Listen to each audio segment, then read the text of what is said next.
जय श्री कृष्णा। राधे राधे। पुरुषोत्तम मास महात्म्य 28वां अध्याय।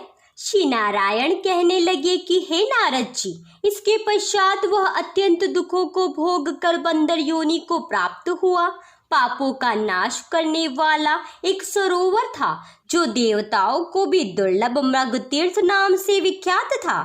इसी तीर्थ में वह ब्राह्मण फलों की चोरी के पाप से बंदर की योनि को प्राप्त हुआ।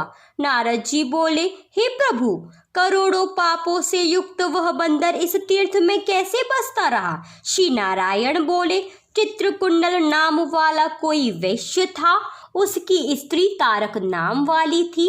इन दोनों के पुरुषोत्तम मास करते हुए पुरुषोत्तम मास चला गया। पिछला दिन आने पर स्त्री सहित चित्रकुंडल ने अत्यंत प्रसन्नता के साथ उद्यापन किया और उद्यापन कराने के निमित्त स्त्री सहित वेद वेदांग को जानने वाले ब्राह्मणों को बुलाया। हे नारद, वहां धन के लोभ से कदय ब्राह्मण भी पहुंच गया।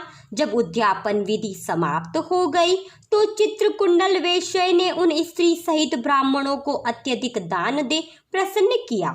उसकी बहुत सी दी हुई दक्षिणा से ब्राह्मण अति प्रसन्न होकर अपने अपने घरों को चले गए। परंतु अत्यंत लोभी वह कदय रोता हुआ उसके आगे आकर खड़ा हो गया और विनय से नम्र होकर अति गदगद वाणी से चित्रकुंडल को बोला, हे चित्रकुंडल, वेश्यों के पति, आप इस समय कृतार्थ हो जो आपने पुरुषोत्तम सेवन किया। ब्राह्मणों को बहुत सा दिया, किंतु हम भाग्यहीन को क्यों कुछ न दिया?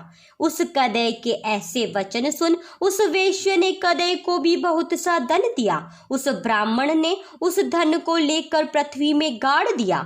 वहां पर उस कदय ब्राह्मण ने पुरुषोत्तम मास की धन के लोभ से स्तुति की। पूजा को देखने के महात्म्य से तथा धन के लोभ से ही स्तुति करने से मृग तीर्थ को प्राप्त हुआ।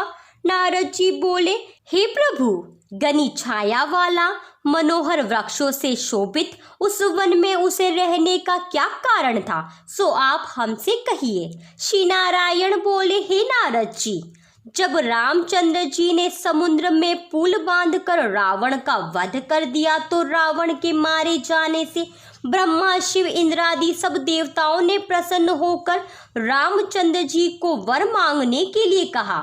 तो उस समय रामचंद्र जी ने कहा, हे देवताओं, यहाँ पर जो शूरवीर वानर राक्षसों के हाथ मारे गए हैं उनको शीघ्र जीवित कर दो। इतना सुनते ही देवताओं ने अमृत की वर्षा करते हुए सब वानरों को जीवित कर दिया। जीवित होकर सारे वानर जय जयकार करते हुए उठे। फिर रामचंद्र जी विमान में बैठकर चारों ओर खड़े हुए वानरों को कहने लगे, जहाँ जहाँ पर मेरे ये बहुत काल तक जीने वाले वानर बसेंगे वहाँ वहाँ पुष्प फल वाले वृक्ष हो जाएंगे, नदी मीठे जल वाली हो जाएगी, शीतल सुंदर सरोवर होंगे। मेरी आज्ञा से तुम सब जाओ, तुमको कोई नहीं रोकेगा। हे नारद, फिर वह वानर पर्वत जैसा बढ़कर बहुत सी भूख और प्यास से युक्त होकर लोभी हो वन में विचरने लगा। जन्म से ही उसके मुख से पीत की पीड़ा थी। उसी पीड़ा से रात दिन उसके मुख से रुधिर बहता था। वह अत्यंत पीड़ा युक्त होकर कुछ भी नहीं खा सकता था। वह वानर चपलतावश श्रेष्ठ फलों को तोड़ता और मुख के निकट ले जाकर बहुत से फलों को फेंक देता। इस तरह नित्य प्रति निराहार रहते हुए देवयोग से पुरुषोत्तम मास आ गया। उस मास में भी वह उसी तरह शीत वायु आदि से पीड़ित रहता।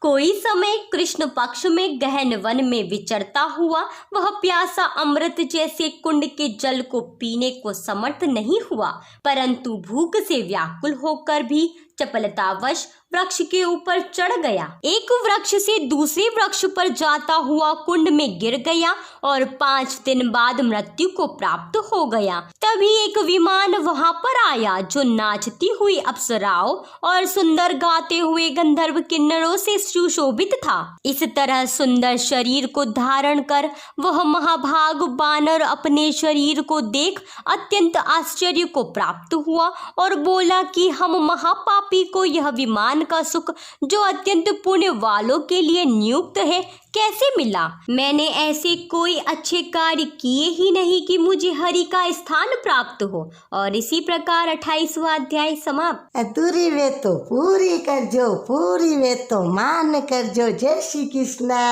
राधे राधे।